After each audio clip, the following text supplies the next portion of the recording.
Gelin dizisinin yeni bölümünde dizide bir süreliğine kadar kötülük konuları baskın tutulacak. Çünkü Metin kötülüklerini sürdürmeye devam edecek. Metin, Cihan ve Hançer'in mutluluklarını kıskanacak.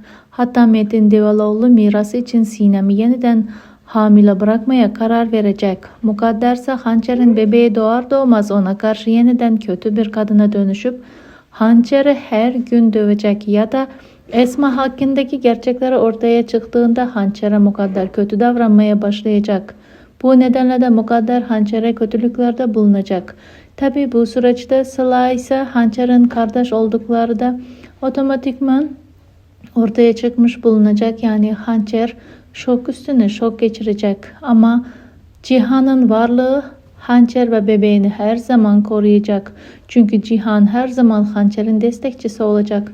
Böylece Cihan'la Hançer'in bebekleriyle birlikte sıcak bir ailesi ve bir çatı altında hayatlarını sürdürecek. Hatta yeni bölümlere doğru dizimizde harika sürprizler başlayacak. Eğer Hançer bebeğini sağlıklı bir şekilde kucağına alırsa yeniden bir bebeğe daha hamile kalacak.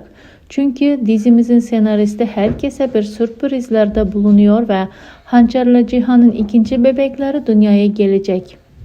Yani anlayacağımız dizimizde harika sürprizler bizleri sevindirecek. Sonunda Cihan ve Hançer çok mutlu olacak.